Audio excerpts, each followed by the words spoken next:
안녕하세요. 오늘도 사연살롱을 찾아주셔서 감사합니다. 30대 후반 여성입니다. 미리 고백하자면 저는 시댁 식구들과 사이가 좋지 않아요. 지금은 거의 연락도 하지 않고 지내고 있고요. 그런 저에겐 1년에 2번 있는 명절은 몸은 편하지만 마음은 어쩐지 불편하기만 한 시기인데, 명절이면 특히 떠오르는 한 사람 때문에 그 불편한 마음도 기꺼이 감내하게 되는 것 같아요. 그렇다고 제가 결혼 처음부터 시댁 식구들과 사이가 나빴던 건 아닌데요. 결혼하고 첫 번째로 맞이한 명절에 시댁 식구들과 이렇게 남남처럼 지내게 된 계기가 있었어요.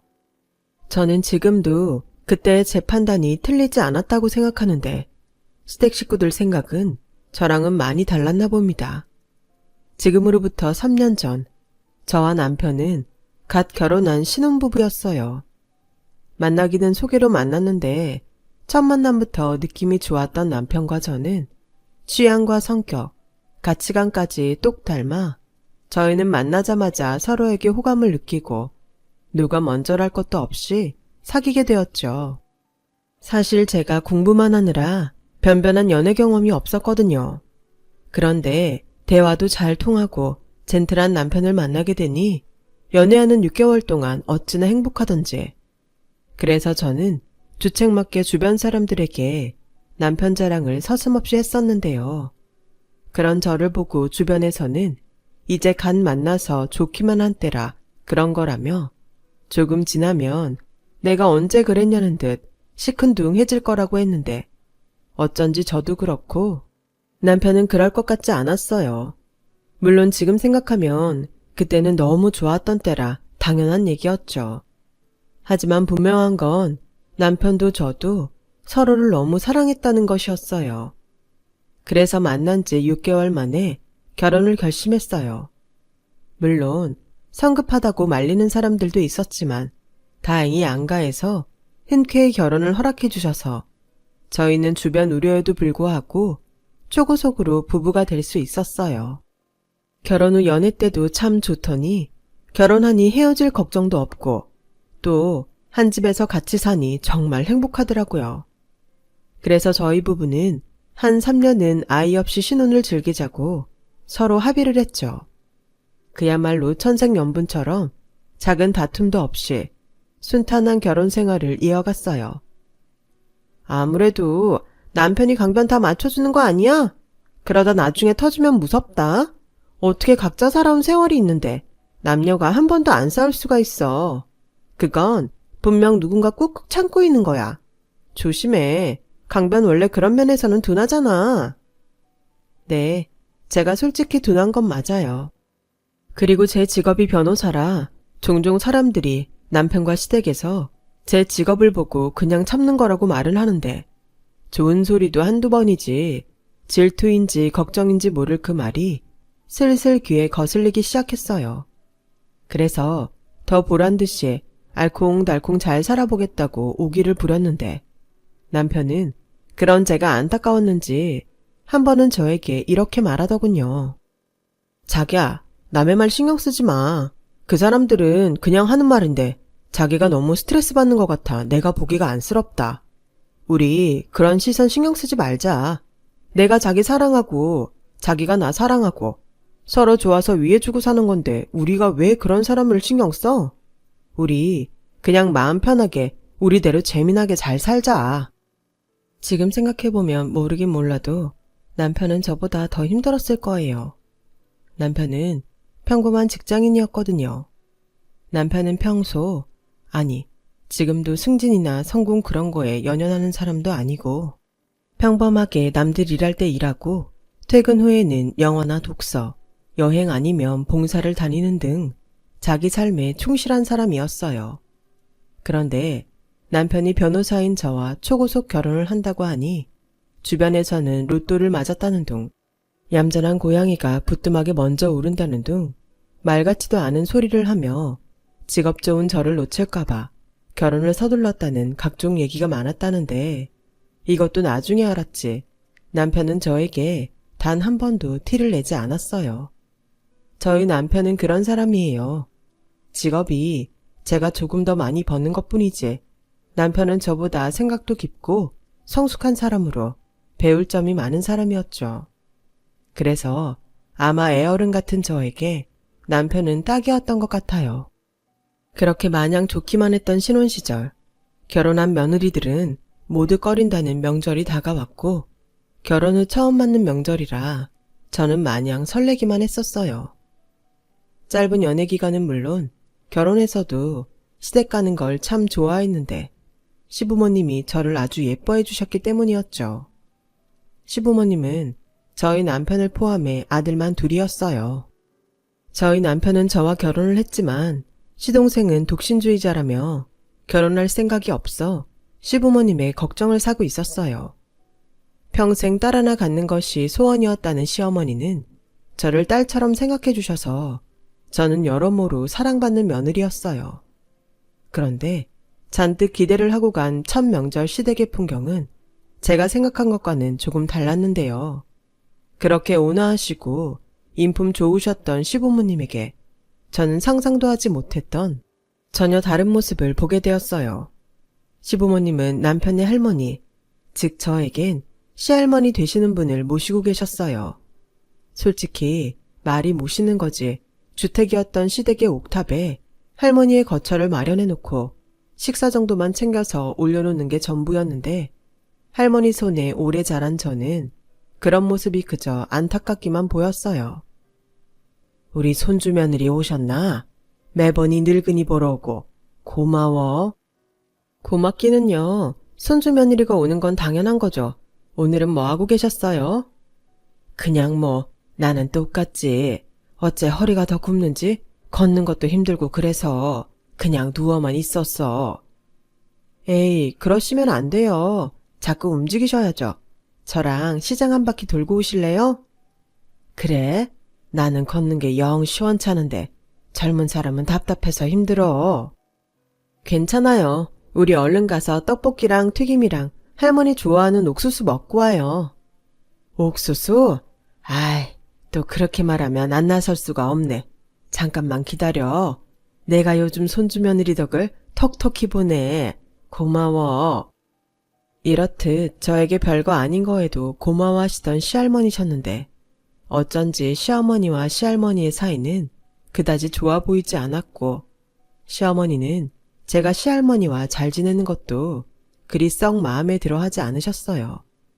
그렇다고 이제 갓 시집온 며느리가 시어머니에게 그런 점을 지적하는 건 쉽지 않은 일이었죠.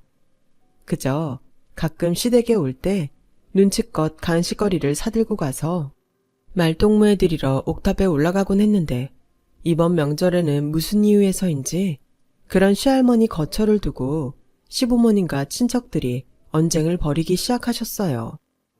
아니, 언제까지 우리가 어머니를 모셔? 니들도 참 염치 없다. 이제 어머니 연세도 있고 더는 옥탑에서 지내게 둘 수도 없고 이제 슬슬 니들이 합의해서 어머니 모시고 가. 아니, 큰형이 엄마를 모시는 건 당연하지. 툭 까놓고 장남이라고 형이 어릴 때부터 받은 게 얼마야? 원래 부모 혜택 제일 많이 받은 자식이 부모 책임지는 거지. 안 그래? 맞아. 나는 여자라고 초등학교 겨우 나왔는데 큰오빠는 대학까지 나왔잖아. 큰오빠야말로 염치가 없네. 아가씨, 말씀이 지나치시네요. 그리고 대학은 이 사람이 알아서 학비 벌어서 다닌 건데 그렇게 말씀하시면 안 되죠. 형수도 사람이 그러면 못 써요. 우리가 엄마 옥탑에 모시고 형수가 하는 일이 있어요? 허리도 안 좋은 양반 계단 오르고 내리다가 큰일 나면 어쩌려고? 야, 네가 뭔데 우리 집사람한테 훈계야. 그렇게 어머니 끔찍하게 생각하면 네가 모시고 가면 되겠네. 아, 오빠들 그냥 하던 대로 엄마 그냥 옥탑에 둬. 그럼 될걸. 뭐 이제 와서 싸워. 아니, 이제는 옥탑 생활하시게 두기엔 어머니가 힘드시다니까. 게다가 어머니 폐도 좋지 않으시잖아. 지난번에도 독감에 걸려서 얼마나 고생이었는데 니들은 신경도 안 썼잖아. 니들이 정 그러면 3분의 1씩 걷어서 어머니 요양원에 모시자. 요양원? 그래, 요즘 시설도 좋고 보호사랑 간호사들이 상주하는 것도 많다니까 나중을 생각하면 그것도 나쁘지 않을 것 같아. 오빠, 다 좋은데 왜 3분의 1이야? 난 딸이라고 받은 것도 없다니까. 그리고 나 요즘 애들 아빠가 사업 말아먹어서 시댁살이 하는 건 몰라서 그래? 야, 넌 불리할 때마다 그 소리 하더라. 그랬음 아버지 돌아가셨을 때 유산을 받지 말았어야지. 아이고, 그거 얼마나 된다고. 그리고 나도 자식인데 받는 거 당연한 거 아니야? 받을 땐 자식이고 내라고 할 땐 딸이라 받은 것도 없다. 무슨 도둑심보냐? 작은 오빠 말 다 했어? 이렇듯 한바탕 시끄러운 시댁 풍경에 저는 다소 놀랐고 남편은 그런 제 모습에 조금 민망한 듯한 얼굴이었어요. 시동생은 명절이라고 친구들과 여행을 갔는데 결혼하고 첫 명절에 어떻게 해야 할지도 모르겠고 그저 어른들 사이에 낄 수 없어 거실 먼발치에 있는데 바로 위 할머니가 계신다는 생각에 저는 어쩐지 마음이 아파져 오기 시작했어요. 자기야, 만약에 내가 할머니를 우리 집에 모시자고 하면 자기는 어떨 것 같아? 뭐? 우리 집에? 에이, 어른들도 있는데 어떻게 우리가 나서. 자기도 봐. 서로 모시지 않겠다고 저렇게 싸우시잖아. 나는 할머니랑 오래 살아서 괜찮은데. 자기도 자기 할머니니까 괜찮지 않아? 그래도 우리 아직 신혼이고 또 내가 나서서 할머니 모시겠다고 말하기가. 그래? 그런 거라면 나한테 맡겨. 내가 알아서 할게. 저는 결심이 섰어요. 남편은 그런 제 모습에 많이 당황한 눈치였지만 이미 결심이 선 이상 더 시간을 끌 필요가 없다고 생각했죠. 그래서 아직도 목소리를 높이고 계신 어른들에게로 걸음을 옮겼어요. 저기 이런 말씀 어떻게 생각할지 모르겠지만 제가 할머니 모실게요. 뭐? 아가, 여긴 네가 낄 자리가 아니야. 그리고 네가 할머니를 어떻게 모셔? 그래 며느라, 너도 그렇고 우석이도 직장 생활하는데 그건 안 될 말이다. 우리가 알아서 할 테니 너는 빠져 있어라. 오빠, 왜 그래? 우리 조카 며느님이 속이 깊어 그러는 건데. 안 그래 조카 며느리? 나는 그래만 준다면 완전 고마워. 변호사라고 하더니 우리랑 다르게 현명하네. 아가씨, 이제 막 시집 오네요. 그리고 얘가 뭘 알아요? 그러다 어머니 어디 다치시게라도 하면 그때 우리 며느리 원망하시려고요? 어머머, 언니, 사람을 뭘로 보고? 그리고 아무리 아무것도 몰라도 어른인데 우리 엄마가 거듭 못하는 장애인도 아니고 방 하나만 내주면 될 일이잖아요. 맞아요, 형수. 저도 해숙이 생각이랑 같아요. 본인이 이왕 나서서 저렇게 말하는데 한번 해보고 그때 가서 아니다 싶으면 요양원 얘기 다시 하면 되잖아요. 어머 여보, 어떻게 좀 해봐요. 내가 정말 못 살아. 그리고 얘네한테 어머니를 맡기면 우리는 사돈 얼굴을 어떻게 봐요. 그냥 내가 안방을 내주고 말지. 어머니, 저희 부모님도 저희 할머니 오래 모시고 살아서 그런 생각 전혀 안 하실 거예요. 걱정되시면 제가 먼저 저희 집에 말씀드릴게요.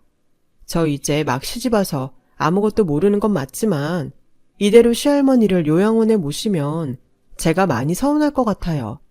불안하시겠지만 저한테도 기회를 주세요. 네? 그렇게 저는 시할머니를 저희 집에 모시는 것에 허락을 받았어요. 솔직히 시부모님과 시댁 친척들에게 실망하지 않았다면 거짓말이에요. 작은아버지와 고모님은 저희 고집으로 시할머니를 모시는 걸로 결론이 나자 얼굴 가득 미소를 지으며 언제 그랬냐는 듯 우애 좋은 척을 하는데 아랫사람이라 표시를 내지 못했지 정말 별로더라고요.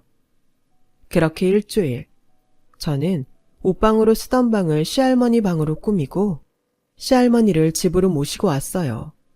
단촐한 가구와 이부자리 겸 쓰는 보료가 전부였지만 시할머니는 아늑하고 따뜻하다시며 역시나 저에게 고맙다고 하시는데 어쩐지 얼굴 한켠엔 서운함이 엿보이는 듯 했었죠. 그리고 덤덤한 척 이렇게 말씀하셨어요. 에휴, 늙으면 죽어야 하는데 어쩌다 손주집 신세까지 지노. 할머니, 그런 말씀 마세요. 그러시면 저 서운해요. 그런가? 내가 거기까지는 생각을 못했네. 미안해. 노인네가 주책이라 그렇다. 그냥 내가 자식이 셋이나 있는데 여기로 왔나 싶은 생각에 그만 실수를 했어. 할머니, 전혀 그런 생각하지 않으셔도 돼요.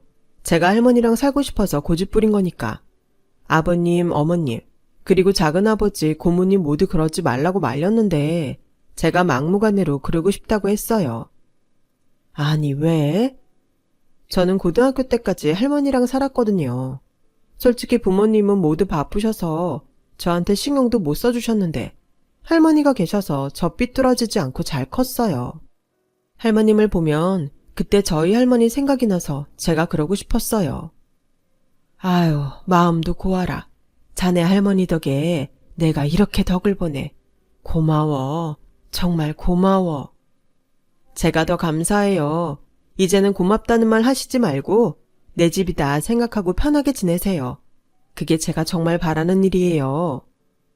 저는 그렇게 시할머니와 가족이 되었어요.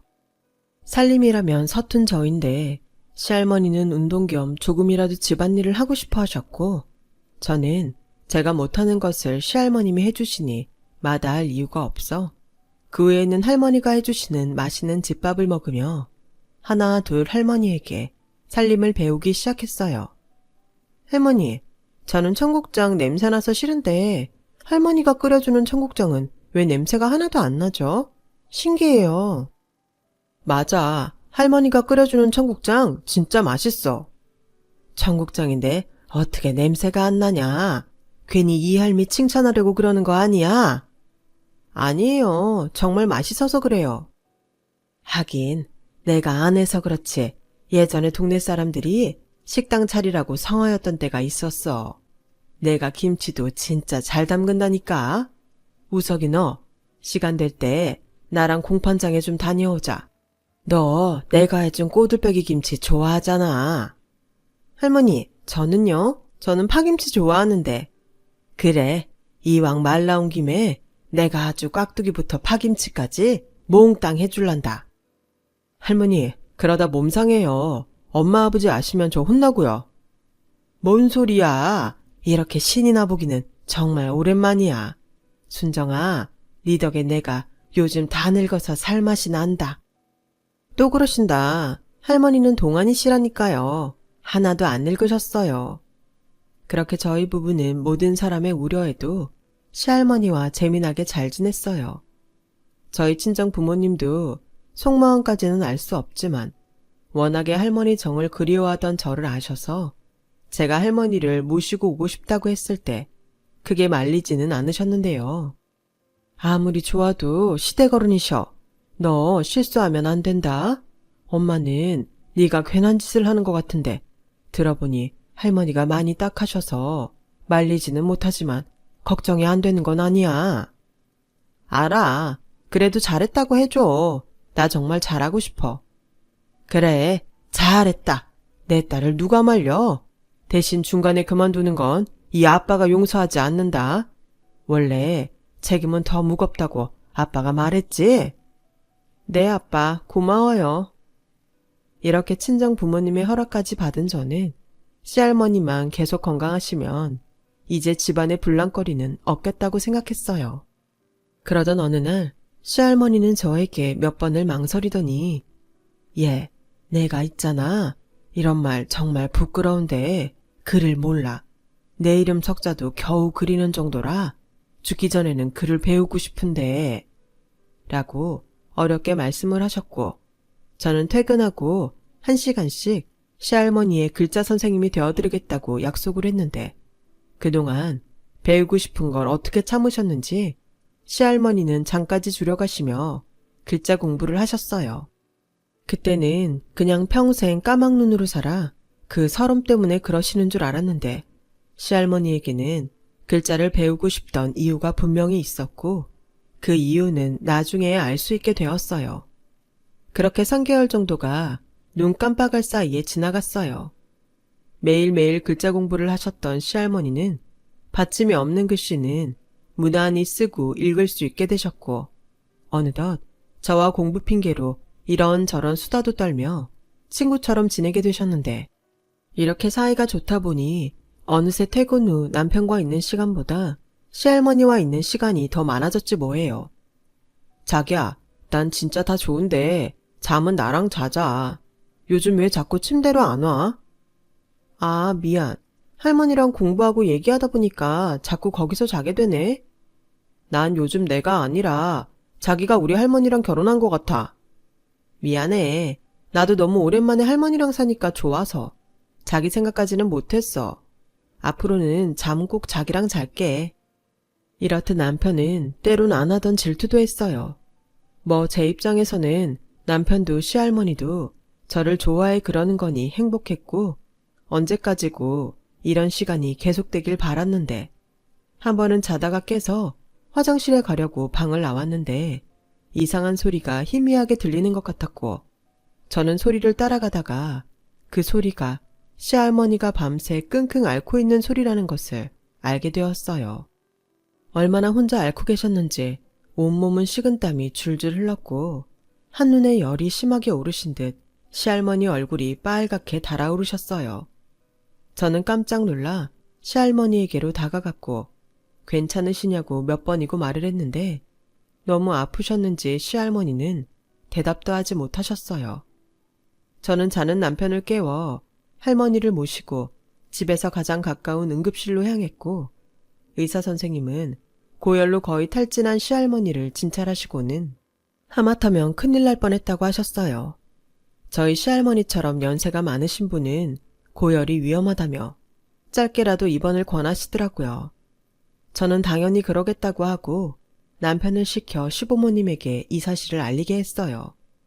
그리고 아침 일찍 시부모님을 시작으로 작은아버지와 고모님이 병원에 도착하셨고 고모님은 시할머니도 아직 보지 않으셨는데 저에게 다짜고짜 화를 내셨어요.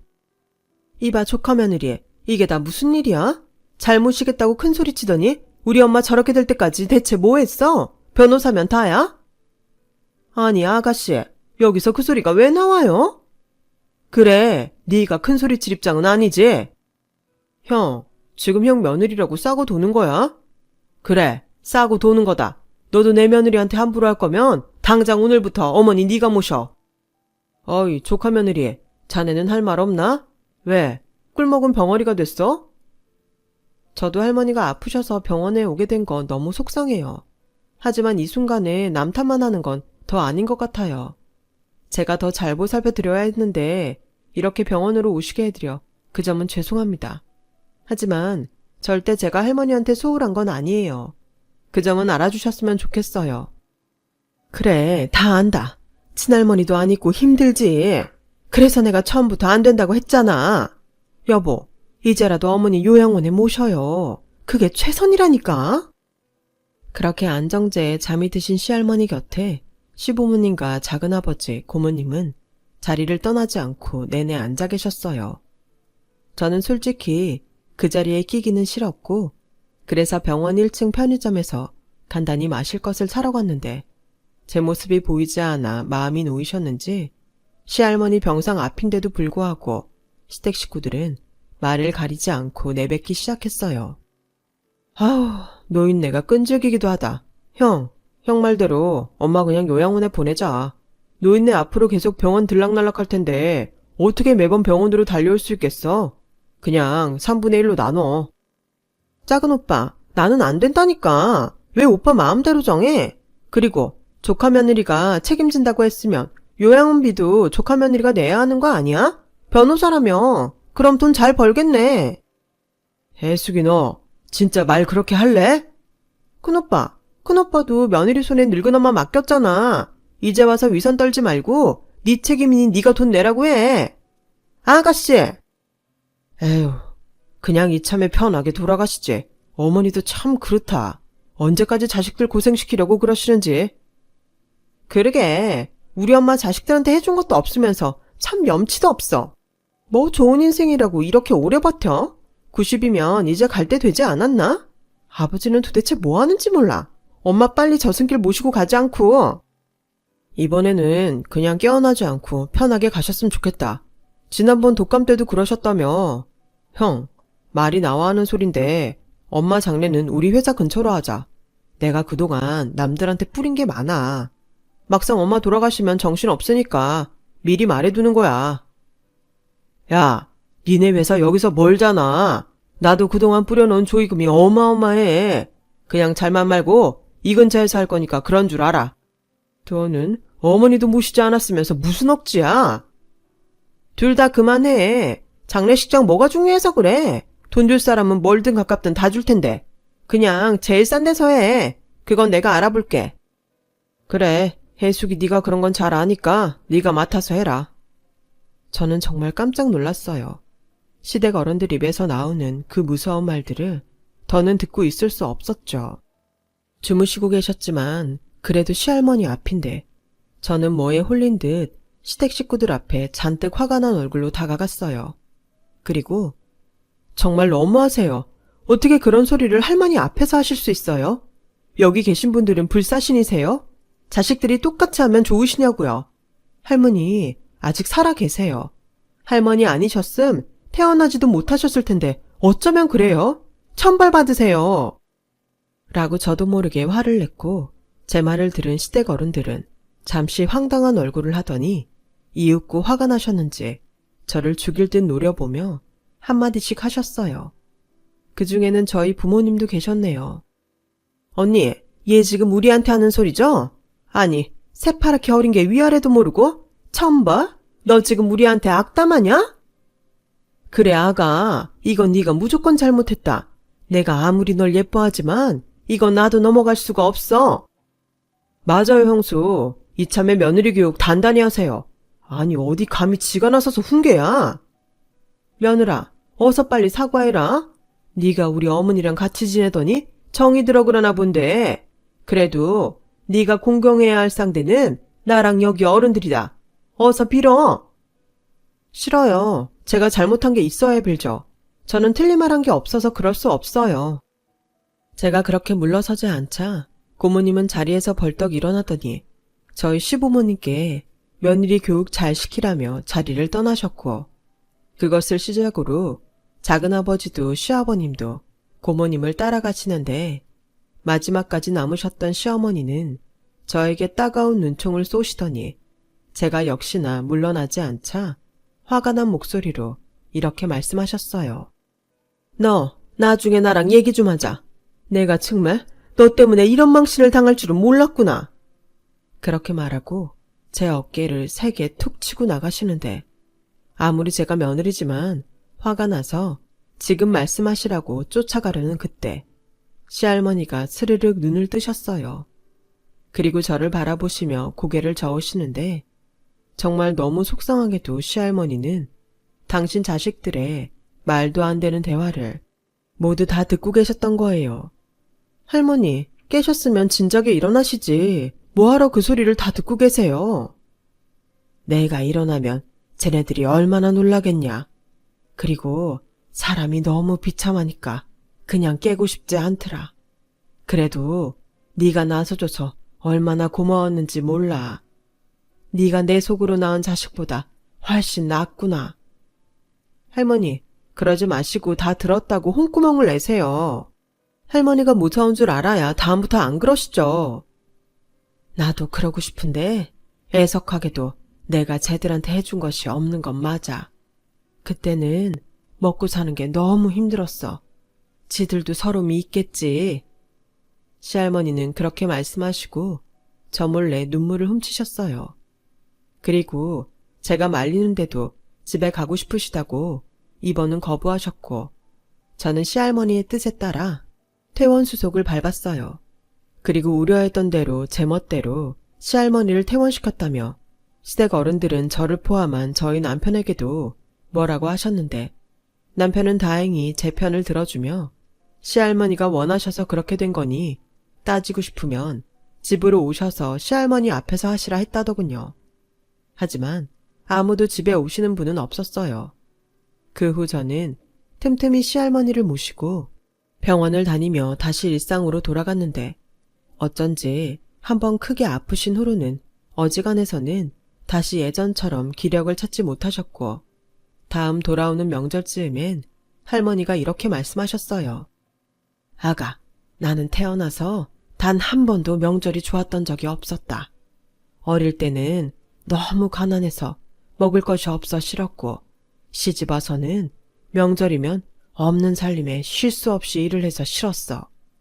그리고 늙어서는 자식들 눈치 보는 게 죽는 것만큼 싫어서 나는 명절이 싫었다. 근데 올해는 네가 나를 데리러 와서 명절이 처음으로 좋았어. 아가, 고맙다. 뭘 또 고맙다고. 할머니, 앞으로 명절은 늘 저랑 즐겁게 보내요. 그러니까 어서 다시 건강해지셔야 해요. 저 맛있는 것도 만들어주셔야죠. 저 할머니한테 배울 게 아직 너무 많아요. 아니, 넌 이미 훌륭해. 그리고 나한테 시간이 이젠 정말 많지 않은 것 같구나. 너한테 그리고 우석이한테는 미리미리 고맙다고 인사하고 싶어. 싫어요. 저 그 인사 안 받을 거예요. 뭐 얼마나 같이 살았다고 벌써 그러세요. 저랑 10년, 아니 20년은 더 같이 살아요. 증손주도 보셔야죠. 아이고, 우리 손주 며느리 때문에 죽고 싶어도 못 죽겠네. 어디서 이런 복덩이가 나한테까지 굴러왔을꼬. 할머니는 제 손을 꼭 잡으며 울컥해오는 울음을 애써 삼키셨어요. 그리고 그해 돌아오는 명절은 남편의 뜻에 따라 시댁에 가지 않았고 어쩐 일인지 시댁에서도 아무런 연락이 오지 않아 저는 명절을 그냥 시할머니와 조촐하게 보냈어요. 친정 부모님도 제주도에 있는 외할머니 댁에 다녀오신다고 해서 명절 지나고 밥이나 한번 먹자고 하셨고요. 그렇게 반년을 보냈어요. 할머니의 기침 소리는 점점 심해지셨고 가끔은 열이 나는 일도 있어 저와 남편은 언제라도 응급실에 갈 수 있는 채비를 하고 있었는데 한 번은 너무나도 조용히 기침 없이 주무시더니 다음날 아침 할머니는 일어나지 못하셨어요. 그 먼 길을 떠나시면서 아무런 인사도 없이 가시다니 저는 이미 떠나신 할머니의 손을 꼭 잡고 울었고 남편 역시 그런 저를 안아주며 함께 울었는데 소식을 들은 시댁 어른들은 마치 미리 다 준비를 해놨다는 듯 장례를 준비하셨어요. 어찌나 척척 진행되는지 화가 날 지경이었죠. 저는 근무하는 로펌에 할머니 상으로 휴가를 냈어요. 그러자 로펌에서는 화환과 제수용품을 보내주었는데 이제 막 입사를 한 학교 후배 변호사인 민우 씨가 무언가 들고 오더라고요. 선배님, 이거요. 이거 선배님 할머니께서 전해달라고 하셨어요. 민우 씨가 우리 할머니를 어떻게 알아? 전에 선배님 재판 가셨을 때 할머님이 사무실에 오신 적이 있으세요. 제가 기다리셔야 한다고 했는데 할머님은 이미 선배님이 자리에 안 계신 걸 아시더라고요. 그리고 언제가 될지 모르지만 당신께서 떠나고 장례가 치러지면 이걸 선배님에게 전해달라고 하셨어요. 저는 민우 씨한테 전해받은 것들을 열어봤어요. 그리고 그곳엔 환하게 웃고 있는 시할머니의 영정사진이 들어있었어요. 언제 이런 걸 혼자 준비를 하셨는지 저는 환하게 웃고 있는 할머니 사진 앞에서 또 눈물이 왈칵 쏟아졌고 바로 그때 후배 변호사 민우 씨의 입에서 할머니의 유언장이라며 가족들 모두 모이라는 말이 나왔어요. 유언장? 노인네가 어디서 본 건 있어서 할 건 다 했네. 그러게 변호사 손주 며느리랑 지내더니 아주 이상한 걸 배웠어. 그러지 말고 드러나 봐요. 혹시 알아요? 우리 모르는 뭔가 있는지. 언니, 꿈 깨요. 우리 엄마 빈털터리 개털이라는 거 지나가는 똥개도 알아. 안 그래요, 큰오빠? 그렇지. 이미 재산이 있었음. 그 양반이 그러고 있었겠어. 자자, 다 모이신 거면 신영자님의 유언장을 읽겠습니다. 자필로 남기신 편지입니다. 편지? 오빠들, 우리 엄마 글씨 모르지 않았나? 제가 가르쳐드렸어요. 꼭 배우고 싶다고 하셨는데 유언장을 쓰시려고 그러셨던 거였나 봐요. 아유, 괜한 짓을 해서 사람 피곤하게 만드네. 선배님이 읽으실래요? 그래, 내가 할게. 모두 보아라. 이 편지가 공개됐다면 나는 이미 죽고 없을 테지. 어때? 좋으냐? 그렇게 오래 버틴다고 나를 원망하더니 이제 소원대로 내가 죽고 없으니 얼마나 좋겠니? 니들이 내 병상에서 하는 소리 다 들었다. 하지만 너희들의 마음을 나는 이미 알고 있었어. 그래서 놀랄 일도 아니었는데 우리 착한 손주 며느리가 그걸 보고 나보다 더 놀란 듯 하더라. 얘들아, 미안하다. 능력 없는 애미라 미안해. 나는 니들 말대로 해준 것이 없다. 하지만 그것만 알아다오. 해주지 못한 애미의 마음도 그리 편하지 않았단다. 그리고 이러려고 그런 건 아니었지만 이 늙은이가 말년에 그래도 사는 꼴이 불쌍했는지 운이 좀 따랐단다. 거기 내 통장에 보면 돈이 있어. 평생 쓸모도 없는 외갓집 땅이라 잊고 있었는데 리조트인지 뭔지가 들어온다고 보상금이 나왔다. 하지만 그 돈은 모두 내 손주 며느리한테 주고 싶어. 그래서 변호사 양반한테 다 조치를 취했다. 설마 그 돈도 욕심난다고 탐내거든 내 하늘에서도 너희를 가만두지 않을 게야. 그 돈은 마지막까지 진심으로 나를 아껴준 순정이 것이다. 순정아, 고맙다. 네 덕에 마지막 가는 길이 외롭지 않고 참 따뜻했다. 건강하고 항상 행복해라. 어머머, 저 노인네가 끝까지 사람을 들었다 놨다 하네? 그래서 통장에 얼마가 있는데? 고모님의 말에 시댁 어른들은 단숨에 후배 변호사에게 달려들었어요. 그리고 뺏어든 통장에 찍힌 돈 50억을 확인한 시댁 어른들은 마치 좀비처럼 저에게 매달리셨는데 시아버님이 나서서 고모님 내외와 작은아버님 내외를 저지하시더군요. 그리고 이렇게 말씀하셨어요. 어머니 유언 못 들었어? 다 우리 며느리 몫이라잖아.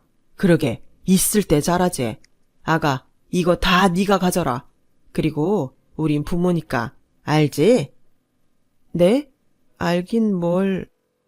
너는 변호사식이나 돼서 눈치가 없니? 이따 우리 가족끼리 얘기하자. 그래도 여태 어머니를 모신 나나 마지막까지 모신 너나 그래도 우리가 마지막엔 복이 있다. 그치? 우리요? 어머님, 저는요 돈이 욕심이 나서가 아니라 할머니 뜻에 따를 거예요. 할머니 살아계실 때 서러움 느끼게 한 어떤 누구도 이 돈 건드리지 못하게 할 생각이니 그런 줄 아세요. 뭐? 넌 그 큰 돈을 너 혼자 갖겠다는 거야? 여보, 얘 좀 봐요. 며느라, 그 할머니가 내 어머니다. 너 생각 잘해. 너도 참 돈 앞에 염치가 없구나. 오빠, 나도 엄마 딸이야. 나누려면 다 같이 나눠. 맞아. 이미 죽은 양반이 어떻게 알아. 그냥 똑같이 나누자고. 저기 죄송한데 그럴 순 없습니다. 할머니께서 절대 그렇게 하지 못하도록 이미 법적으로 절차를 다 밟으셨어요. 뭐야? 이 망할 노인네. 지금 생판 남한테 전 재산을 몰아주고 지금 자기 자식들은 손가락 빨게 한단 거야? 정말 너무하네. 고모님은 그 자리에 털썩 주저앉아 아이처럼 눈물을 터뜨리셨어요. 그 눈물이 할머니를 그리워하고 죄송함에 반성하는 눈물이었다면 얼마나 좋았을까요? 저는 할머니가 남긴 유언장 글씨를 보고 또 봤어요. 처음 글씨 배우신다고 연습을 얼마나 하셨는데 이렇게 완성된 편지를 보니 할머니가 벌써부터 보고 싶어지는 거 있죠. 그 후 저는 시부모님은 물론 시댁 식구들에게 천하의 욕심 많고 못된 년이 되었고 그 후 모든 식구들과 왕래를 끊었는데요. 가끔 시부모님은 이제라도 마음을 바꿔 반 정도 돈을 준다면 다시 잘 지낼 수 있다고 하지만 아무래도 끝까지 뭐가 우선인지 모르시는 것 같아요. 남편 역시 천륜이고 혈육이지만 돈 앞에 그러시는 시부모님에게 크게 실망했고 그래서 당분간은 보지 않고 살자 하고 있는데 명절이 돌아오면 그 불편한 마음이 이루 말할 수 없어요. 그러다 최근 명절을 앞두고 역시나 썰렁한 마음에 할머니가 계셨던 보료에 누워있는데 여태까지 한 번도 보이지 않았던 편지 봉투가 서랍장 바닥에 보였고 저는 이게 뭐지? 하는 마음에 그걸 바닥에서 꺼내보았는데요. 그걸 열어보는 순간 할머니 보료에 얼굴을 파묻고 울 수밖에 없었어요. 아가, 네가 이 편지를 발견할 수 있을까? 이 편지는 너한테 이제 막 글씨를 배우고 처음으로 써보는 편지다. 글씨도 이상하고 맞춤법도 이상하겠지만 너무 신이 나서 이렇게 편지를 쓰는 거야. 내 귀한 손주 며느리 강순정, 고맙다. 너를 만나 나는 죽고 싶은 생각보다 살고 싶다는 생각을 더 많이 했다. 나를 살고 싶게 해줘서 고마워. 언제인가 네가 너의 할머니 얘기를 한 적이 있지? 내가 하늘에 가서 네 할머니를 만나게 된다면 그때 내가 덕분에 호강했다고 큰 절이라도 올리련다. 사랑한다, 순정아. 왜 다른 사람들은 할머니의 이 따뜻한 마음을 몰랐을까요? 저도 알아요. 사람이란 누군가에는 좋은, 또 누군가에는 그렇지 못한 평가를 받을 수 있다는 것을요. 하지만 과거에 얽매여 산다면 이렇듯 좋은 것도 보지 못할 텐데 그저 저는 그 점이 안쓰러울 따름입니다. 할머님이 남겨주신 돈은 솔직히 아직은 어떻게 써야 할지 모르겠어요. 할머님이 남겨주신 마음이 저에게는 돈보다도 더 커서 그 생각까지는 못하겠더라고요. 하지만 이거 하나는 분명해요. 할머니가 남겨주신 감사한 마음을 저도 제 욕심에 헛되이 쓰지 않을 거라는 것이요. 하늘에 계신 할머니를 위해서라도 저는 더욱 좋은 사람이 되기 위해 노력하며 살아가려 합니다. 그러면 언젠가 한 번쯤은 할머니가 제 꿈에 다녀가실 수도 있겠죠. 올해 명절은 할머니와 보냈던 추억을 되새기며 할머니를 위한 정성이 담긴 차례상을 차려볼까 합니다. 지금까지 저의 이야기 들어주셔서 너무나도 감사해요. 서로 따뜻하고 배려 넘치는 가족이 되시길 진심으로 바라겠습니다. 건강하세요. 여러분, 사연 댓글에 응원과 현명한 조언 부탁드려요. 좋아요와 구독은 저에게 큰 힘이 됩니다. 오늘도 좋은 일 가득하세요.